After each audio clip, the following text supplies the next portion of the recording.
आपने मौसूफ कि अपनी गरजदार खिताबत से आपने देखा कि मौसूफ अपनी गरजदार खिताबत से आपके दिलों को मुनव्वर मुजल्ला फरमा रहे थे, जिससे दिलों की बाज़गश्त महसूस हो रही थी और अहले महफी यूं लबकुशा थे कि उनकी तकरीर में दरिया की रवानी देखी, गुंचा गुल की रंगीन जवानी देखी। अबर बन के बरस पड़ने के जो आया वाइज, अबर बनकर जो बरस पड़ने को आया वाइज, बेतरह हमने खमे में की सैलानी देखी। हजरात, अब फिर गोश बर आवाज हो जाएं कि इस अजीम शान इख्तितामी अंजुमन और इस तारीख साज और रूह परवर इजलास में एक से एक फसाहत और बलागत के शहसवार मौजूद है, जिनकी खिताबत मिसाल आप मालूम होती है। ऐसे ऐसे खुताबा और रौनक स्टेज होने वाले हैं कि जिनकी मिसाल आपको अंतिक कोशिशों के बावजूद नहीं मिल सकती। लिहाजा ऐसे रूह परवर और संजीदा माहौल में पैकर इखलास और मोहब्बत मजदर इशरत और निकहत अदीब बाकमाल अजीज मोहम्मद आसिम को इस में दावत स्टेज देता हूँ।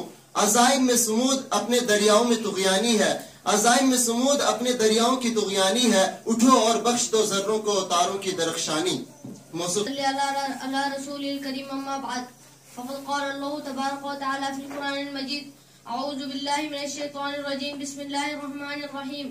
ज़ालिकल किताबु ला रैब फ़ीह हुदल लिल मुत्तक़ीन क़ाल नबी सल्लल्लाहु अलैहि वसल्लम खैरुकुम मन तअल्लमल कुरान व अल्लमहु। इलाही रौनक इस्लाम के सामान पैदा कर, दिलों में मोमिनों की उल्फत कुरान पैदा कर। सदर मुहतरम स्टेज पर रौनक अफरूज बुजुर्गान दीन और हाज़िरीन जलसा, आज के इस महफिल में और आज के इस इजलास में मेरा मौज़ू सुख़न दुनिया की सबसे पाकीज़ा और मुक़द्दस कुरान पाक है। हमें चढ़ते सूरज की तरह यकीन है कि इसका एक एक हर्फ सच्चा और सादिक है। वो कुरान पाक जिसकी ज़बान मुक़द्दस बयान मुक़द्दस और जो फसाहत और बलागत का ठाटे मारता समुंदर है, जिसके मुतालिक इरशाद रब्बानी है। कुरान वो किताब है जिसके सादिक और बरहक होने में कोई शक व शुबा नहीं, और जिसके बारे में हमारे मुहसिन इंसानियत हुज़ूर पाक सल्लल्लाहु अलैहि वसल्लम ने इरशाद फरमाया कि तुम में सबसे बेहतर वो शख्स है जो कुरान को सीखे और सिखाए। दुआ कीजिए कि खुदावंद कुद्दूस हम सबको कुरान की दौलत से मालामाल फरमाए। नौजवान दोस्तों, कुरान पाक रब्बुल जलाल की तरफ से अता करदा वो हुसैन तोहफा है जिसने 23 बरस के कलील मुद्दत पे वो इंकलाब बर्पा कर दिया था कि बड़े से बड़े फसहा बलगा अदबा और शेरा हैरान होशिश रह गए कि जिसके आयतों को सुनकर पत्थर दिल मोम हो गए। दोस्तों, यही वो कुरान है जो रहती दुनिया के लिए सरापा हिदायत और रहमत है। यही वो कुरान है जिसने रसूल की रिसालत का एजाज़ बख्शा। यही वो कुरान है जिसने मुर्दा क़ुलूब को ताज़गी बख्शी। हाँ, यही वो कुरान है जिसकी बरकत से जिन्नात और शैतान का आसमानों पर जाना बंद हुआ। यही वो कुरान है जिसकी बरकत से इज्जत और फात की शामियाने कर गए। यही वो कुरान है जिसकी बदौलत महबूब हकीकी की रज़ा नसीब होती है। यही वो कुरान है जो सच्चाई और ईमानदारी का दर्ज देता है। यही वो कुरान है जिसकी बदौलत उमर फारूक को ईमान नसीब हुआ। यही वो कुरान है जिसकी नज़ीर पेश करने से सारी दुनिया आजिज़ और क़ासिर रही। यही वो कुरान है जिसके मसल पेश करने से सारे अरब के फसीह और गलीज़ ज़बान दानी करने वालों ने घुटने टेक दिए। यही वो कुरान है जिसने ज़लालत और गुमराही की दलदल में फंसी इंसानियत को रुश्द और हिदायत का पैगाम सुनाया। यही वो कुरान है जिसकी हिफाजत का वादा खुद खालिक़ कायनात ने फरमाया। यही वो कुरान है जिसकी तिलावत में दिलों के वास्ते फरोख्त और बशारत का सामान है। यही वो कुरान है जिसने ज़हनी क़वतों को जया बख्शा। यही वो कुरान है जिसकी बरकत से उजड़ी चमन में बहार पैदा हुआ। मोहतरम हज़रात, आज के इस नाजुक दौर में अब इस कलाम पाक को फजूल समझा जाता है, उसके अल्फाज रटने को हमाकत बतलाया जाता है।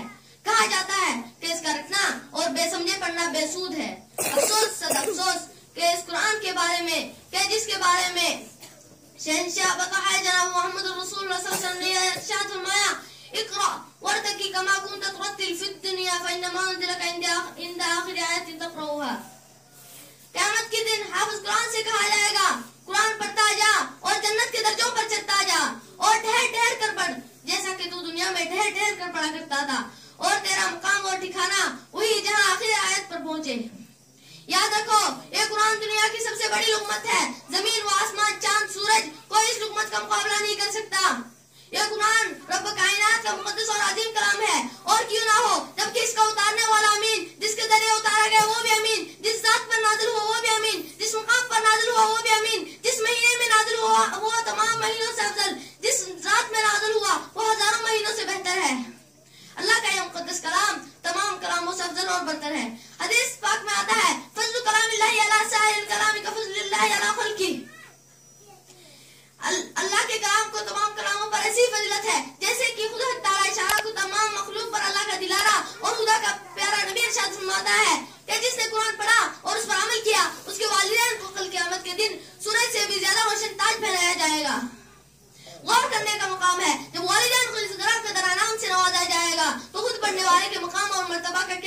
होगा।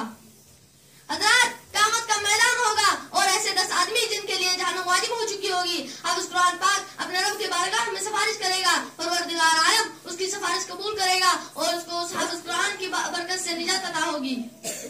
दोस्तों, ये कुरान करीम वो अजीम बरकत और सआदत है जो रूह खुदावंदी है, मादन हयात है और सच्चेशमा जिंदगी के, जिसने पश्ता-आपस से वो अरब कौम जो पश्ता-आपस से मुर्दा चली आ रही थी, दुनिया जिसको जलील और हकीर जानती थी, कोई उनको ऊंट की महंगियों में खेलने वाला समझता, कोई उनको जहल अरब का खिताब देता, कोई उनको जाहिलियत मक्का कहता। लेकिन जब कुरान आया, जिनका नाम जहल अरब था, सहाबा किराम हो गया, जिनको नफरत से याद किया जाता था, उनको रज़ियल्लाहु अन्हु वर्ज़वान का आजाद मिला। जिस जात का नाम जाहिलियत था, हर कुरून हो गया। वो मुर्दा कौम जो करोड़ नहीं ले सकती थी, ताकत व कुव्वत से ऐसी लेस हो गई कि जिसने कैसर व किस्रा का गुरूर हक में मिला दिया, बड़ी बड़ी सुल्तानतों का तख्ता उलट दिया। वाले गलबा है मोमिन के लिए कुरान में, फिर जो तो गालिब नहीं कुछ है किसरे इमाम में। मोहतरम हज़रात, अगर हम माजी की तरह हाल व मुस्तक़बिल को रोशन और ताबनाक बनाना चाहते हैं तो हमें कुरान से वाबस्ता होना होगा, उसे सीने से लगाना होगा। अगर हम चाहते हैं कि दुनिया के साथ हमारे आखिरत भी सोच जाए तो हमें उसकी तालीमात पर अमल करना होगा। खुदा न वास्ता आज 2 पैसे के लालच में हम अपने बच्चों को दीन से दूर रखें तो और हमारी नजर आखिरी नेमतों के बजाय दुनियावी डिग्रियों पर रही तो याद रखिए, खुदा के यहाँ जवाब देना होगा। अल्लाह ताला तमाम मुसलमानों को कुरान सीखने सिखाने की तौफीक अता फरमाए।